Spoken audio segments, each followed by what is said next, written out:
എറണാകുളം അങ്കമാലി അതിരൂപതയിൽ വന്നിരിക്കുകയാണ്. അപ്പൊ ഇവിടത്തെ വിശ്വാസികളോട് രണ്ട് വിഭാഗങ്ങളായിട്ടുള്ളവരൊക്കെ ഉണ്ട്. അപ്പൊ അവരോടായിട്ട് എന്താണ് പിതാവിന് പറയാനുള്ള ഒരു സന്ദേശം?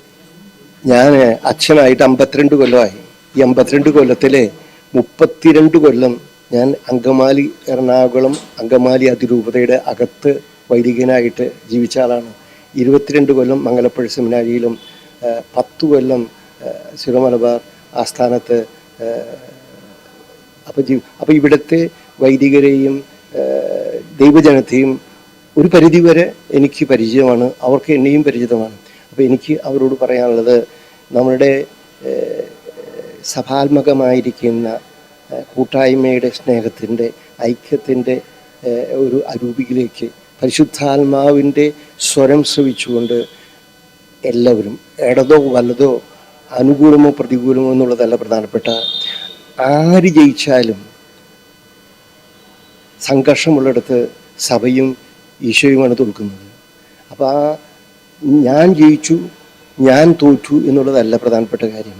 നമ്മളെല്ലാവരും ജയിക്കുകയും അതുവഴിയായിട്ട് സഭ നന്മയിൽ വളരുകയും ദൈവത്തിൻ്റെ മഹത്വം സാധിക്കുകയും ഈശോയുടെ സുവിശേഷത്തിൻ്റെ സ്നേഹം എല്ലാവരും അനുഭവിക്കാനായിട്ട് സാധിക്കുക എന്നുള്ളതാണ്.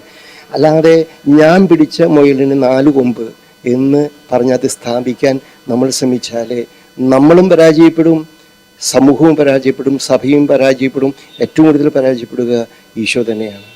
അപ്പോൾ അങ്ങനെ ഈശോയെ പരാജയപ്പെടാനായിട്ട് അനുവദിക്കാനായിട്ട് എനിക്ക് സാധിക്കുകയില്ല, ആർക്കും സാധിക്കുകയില്ല എന്ന് വിശ്വസിക്കുന്ന ഒരു മാമോദീസ സ്വീകരിച്ച് ഈശോയുടെ ശിഷ്യനായിരിക്കുന്ന ഒരാൾക്കും ഈശോ പരാജയപ്പെടാനായിട്ട് അനുവദിക്കാൻ സാധിക്കുകയില്ല എന്നുള്ള വിശ്വാസം എനിക്കുള്ളത്.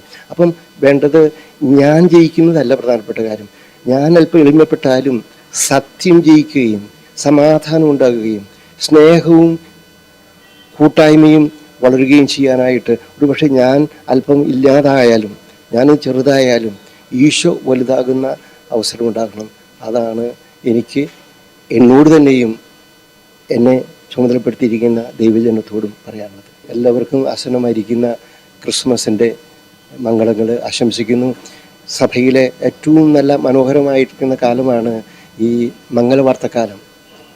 ഇപ്പോൾ നാളെ ഞായറാഴ്ച ഈശോയുടെ ജനനത്തെ പറ്റിയുള്ള അറിയിപ്പാണ്, മംഗളവാർത്തയാണ്. അപ്പോൾ എന്താണ് ഇവിടെ പറഞ്ഞത്? ഇന്ന് നിങ്ങൾക്കായി സന്തോഷത്തിന് വലിയ സദ്വാർത്ത നിങ്ങൾ അറിയിക്കുന്നു, നിങ്ങൾക്കായിട്ടൊരു രക്ഷകൻ ഈശോ പിറന്നിരിക്കുന്നു.